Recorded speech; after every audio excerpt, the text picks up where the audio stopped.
යාළුවනේ ගොඩක් අයට තියෙන ප්‍රශ්නයක් තමයි ඉංග්‍රීසි ව්‍යාකරණ එහෙමත් නැත්නම් ග්‍රැමර් ටිකක් දැනගෙන හිටියත් කෙනෙක් එක කතා කරන්න ගියාම වචන පැටලෙන එක. එහෙමත් නැත්නම් බය හිතෙන එක. ඇත්තටම චතුර ලෙස ඉංග්‍රීසි කතා කරන්න ලොකු වචන හෝ ව්‍යාකරණ පොතම කටපාඩම් කරන්න ඕනේ නැහැ. අද මම ඔයාලට කියලා දෙන්න යන්නේ හරිම සරල පියවර 10කින් ඔයාගේ ඉංග්‍රීසි ස්පීකින් හැකියාව සහ කොන්ෆිඩන්ස් එක කොහොමද ඉක්මනින් වැඩි කරගන්නේ කියලා. මේ පුංචි ටිප්ස් ටික අනුගමනය කළොත් ඔයාටත් පුළුවන් හිත ඉන්නේ නැතුව හරිම ලේසියෙන් ඉංග්‍රීසි කතා කරන්න. එහෙනම් අපි බලමු මොනවද ඒ රහස් පියවර 10 කියලා. අංක 1. ඉංග්‍රීසියෙන් හිතන්න පුරුදු වෙන්න. අපි ගොඩක් වෙලාවට කරන්නේ සිංහලෙන් හිතලා ඒක ඉංග්‍රීසියට පරිවර්තනය කරන එක. ඒකට වෙලාව යනවා. ඒ වෙනුවට පොඩි දේවල් මට බඩගිනි වගේ ඒවා කෙලින්ම I'm hungry කියලා හිතන්න පටන් ගන්න. අංක 2. වාක්‍ය රටා එහෙමත් නැත්නම් පැටර්න්ස් අල්ලගන්න. මුළු ව්‍යාකරණ පොතම ඉගෙන ගන්න යන්න එපා. නිතර පාවිච්චි වෙන වාක්‍ය කැලි ටිකක් මතක තියාගන්න. උදාහරණ විදියට I want to මට ඕනේ. Can you වට පුළුවන්ද? එතකොට අගට වචනයක් විතරක් දාලා ඉක්මනින් වාක්‍ය කියන්න පුළුවන්. අංක 3. වචන කැලි එහෙමත් නැත්නම් chunks විදියට ඉගෙන ගන්න. තනි වචන පාඩම් කරනව වෙනුවට වචන දෙක තුනක එකතුවක් විදියට මතක තියාගන්න. උදාහරණයක් විදියට by the way ඒ ඇස්සේ ඒක නෙවෙයි වගේ දෙයක් ප්‍රකාශ කරන්න by the way. ඊළඟට as soon as possible පුළුවන් ඉක්මනින් පුළුවන් තරම් ඉක්මනට. මේ වගේ දේවල් කටට හුරු වුණාම හිතන්නේ නැතුවම කියවෙනවා. අංක 4. සරලව කියන්න බලන්න. ලොකු අමාරු වචන දාන්න ගිහින් තමයි අපිට ගොත ගැහෙන්නේ.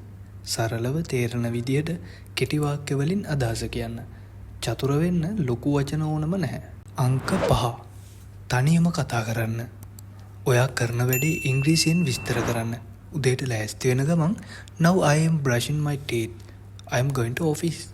වගේ දේවල් තනියම කියවන්න. ඒකෙන් ඔයාගේ දිව හුරු වෙනවා. අංක 6.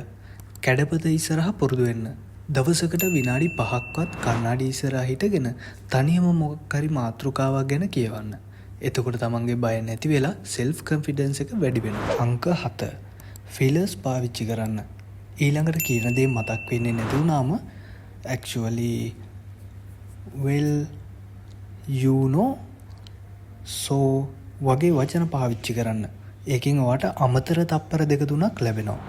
අංක 8. ඇහෙන දේ අනුකරණය කරන්න. මේකට කියන්නේ shadowing කියලා.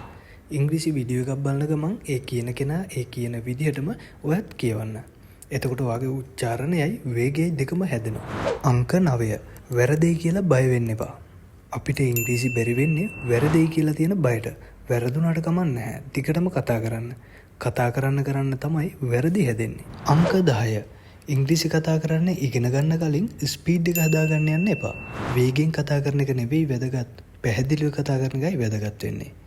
හිමින් කතා කරද්දී වාගේ මොළයට ඊළඟ වචනේ හොයාගන්න ලේසි. I wake up with the sun in my eyes, smiling wide at the morning skies. Every bird and butterfly whisper secrets passing by. This little world is big to me, full of wonders, come and see.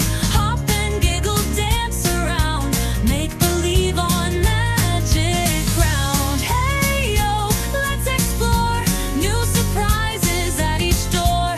I'm a dreamer, wild and free. That's the best of being me.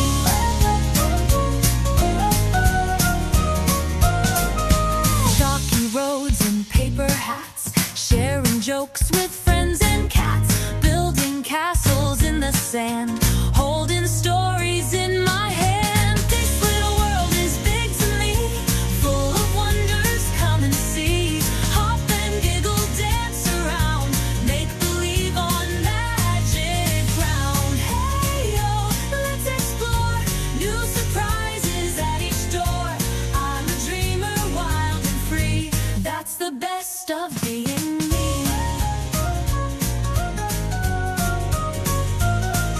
One day I'll grow and that's okay, but I'll still keep the games we play.